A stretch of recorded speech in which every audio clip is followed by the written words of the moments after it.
നമസ്കാരം. രാജ്യത്തിന്റെ ആകാശ സുരക്ഷ കൂടുതൽ ശക്തമാക്കുന്നതിന്റെ ഭാഗമായി റഷ്യയിൽ നിന്നും 10,000 കോടി രൂപ ചെലവിൽ 288 S-400 മിസൈലുകൾ വാങ്ങാൻ ഇന്ത്യ തീരുമാനിച്ചു. പ്രതിരോധ മന്ത്രി രാജ്നാഥ് സിംഗിന്റെ അധ്യക്ഷതയിൽ ചേർന്ന ഡിഫൻസ് അക്വിസിഷൻ കൗൺസിലാണ് ഈ സുപ്രധാന നീക്കത്തിന് അംഗീകാരം നൽകിയത്. ഫാസ്റ്റ് ട്രാക്ക് പ്രൊസീജിയർ വഴി നടപ്പിലാക്കുന്ന ഈ സുപ്രധാന പ്രതിരോധ പദ്ധതിയിൽ ആകെ 288 മിസൈലുകളാണ് ഉൾപ്പെടുന്നത്. ഇവയെ പ്രധാനമായും 2 വിഭാഗങ്ങളായി തിരിച്ചിരിക്കുന്നു. അതിൽ 120 ഹ്രസ്വദൂര മിസൈലുകളും 168 ദീർഘദൂര മിസൈലുകളുമാണ്. അതിവേഗത്തിൽ ലഭ്യമാക്കേണ്ട സൈനിക ആവശ്യങ്ങൾ പരിഗണിച്ചാണ് ഫാസ്റ്റ് ട്രാക്ക് സംവിധാനത്തിലൂടെ ഇടപാട് നടത്തുന്നത്. ശത്രുരാജ്യങ്ങളുടെ ഭാഗത്തു നിന്നുള്ള പെട്ടെന്നുള്ള വ്യോമാക്രമണങ്ങളെ ഫലപ്രദമായി ചെറുക്കാൻ ഈ മിസൈൽ ശേഖരം ഇന്ത്യൻ സേനയെ സഹായിക്കും. ലോകത്തിലെ തന്നെ ഏറ്റവും അത്യാധുനികവും കരുത്തുറ്റതുമായ വ്യോമ പ്രതിരോധ സംവിധാനങ്ങളിലൊന്നാണ് റഷ്യൻ നിർമ്മിത S-400. വ്യോമാതിർത്തി ലംഘിച്ചെത്തുന്ന ശത്രുരാജ്യങ്ങളുടെ യുദ്ധവിമാനങ്ങൾ, ആളില്ലാ വിമാനങ്ങൾ, ക്രൂയിസ് മിസൈലുകൾ, ബാലിസ്റ്റിക് മിസൈലുകൾ എന്നിവയെ നിഷ്പ്രഭമാക്കാൻ ഈ സംവിധാനത്തിന് ശേഷിയുണ്ട്. ഒരേ സമയം ഒന്നിലധികം ലക്ഷ്യങ്ങളെ നിരീക്ഷിക്കാനും അവയെ കൃത്യമായി വെടിവെച്ചിടാനും സാധിക്കും എന്നതാണ് S-400ന്റെ ഏറ്റവും വലിയ പ്രത്യേകത.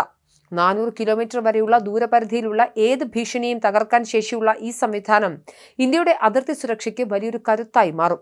നേരത്തെ നടന്ന ഓപ്പറേഷൻ സിന്ദൂർ സമയത്ത് പാകിസ്ഥാന്റെ ഡ്രോണുകളെയും യുദ്ധവിമാനങ്ങളെയും പ്രതിരോധിക്കുന്നതിൽ S-400 സംവിധാനം നിർണായക പങ്ക് വഹിച്ചിരുന്നു. ഈ ഘട്ടത്തിൽ ഉപയോഗിച്ചു തീർന്ന മിസൈൽ ശേഖരം അടിയന്തരമായി പുനഃസ്ഥാപിക്കുക എന്ന ലക്ഷ്യത്തോടെയാണ് പുതിയ കരാർ. കൂടാതെ നിലവിലുള്ള കരാർ പ്രകാരം ലഭിക്കാനുള്ള 2 S-400 മിസൈൽ യൂണിറ്റുകൾ ഈ വർഷം ജൂണിലും നവംബറിലുമായി ഇന്ത്യയിലെത്തും. ഇന്ത്യയുടെ പ്രതിരോധ മേഖലയെ അടിമുടി പരിഷ്കരിക്കാനും ആധുനികവൽക്കരിക്കാനുമായി ഏകദേശം 3.60 ലക്ഷം കോടി രൂപയുടെ ബൃഹത് പദ്ധതികൾക്കാണ് ഡിഫൻസ് അക്വിസിഷൻ കൗൺസിൽ അംഗീകാരം നൽകിയിരിക്കുന്നത്. രാജ്യത്തിന്റെ സൈനിക കരുത്ത് വർദ്ധിപ്പിക്കുന്നതിനൊപ്പം തദ്ദേശീയമായ നിർമ്മാണത്തിന് വലിയ പ്രാധാന്യം നൽകുന്നതാണ് ഈ തീരുമാനങ്ങൾ. ഇതിലേറ്റവും പ്രധാനപ്പെട്ടത് വ്യോമസേനയുടെയും നാവികസേനയുടെയും കരുത്ത് കൂട്ടുന്നതിനായുള്ള റാഫേൽ യുദ്ധവിമാനങ്ങളുടെയും 114 മൾട്ടി റോൾ ഫൈറ്റർ എയർക്രാഫ്റ്റുകളുടെയും വാങ്ങലാണ്. ആധുനിക യുദ്ധമുഖങ്ങളിൽ ഇന്ത്യയുടെ ആധിപത്യം ഉറപ്പിക്കാൻ ഈ വിമാനങ്ങൾ സഹായിക്കും. വ്യോമ പ്രതിരോധത്തിന് പുറമെ കടലിലെ സുരക്ഷ ശക്തമാക്കുന്നതിനായി അത്യാധുനിക P-8I നിരീക്ഷണ വിമാനങ്ങളും ഈ പദ്ധതിയുടെ ഭാഗമായി വാങ്ങുന്നുണ്ട്. ഇന്ത്യൻ സമുദ്രമേഖലയിലെ ശത്രു നീക്കങ്ങൾ നിരീക്ഷിക്കാനും അന്തർവാഹിനികളെ കണ്ടെത്താനും ഈ വിമാനങ്ങൾ അത്യന്താപേക്ഷിതമാണ്. കൂടാതെ കരസേനയുടെ കരുത്ത് വർദ്ധിപ്പിക്കുന്നതിനായി അത്യാധുനിക ആന്റി ടാങ്ക് മൈനുകൾ ഉൾപ്പെടെയുള്ള നിരവധി പ്രതിരോധ സാമഗ്രികളും ഈ വലിയ തുകയുടെ പദ്ധതിയിൽ ഉൾപ്പെടുന്നുണ്ട്.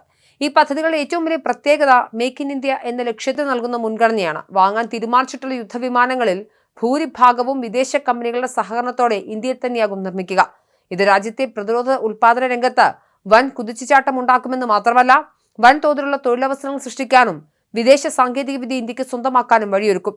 ചുരുക്കത്തിൽ പ്രതിരോധ രംഗത്ത് സ്വയം പര്യാപ്തത കൈവരിക്കാനുള്ള ഇന്ത്യയുടെ വലിയൊരു ചുവടുവയ്പ്പാണ് ഈ പുതിയ കരാറുകൾ.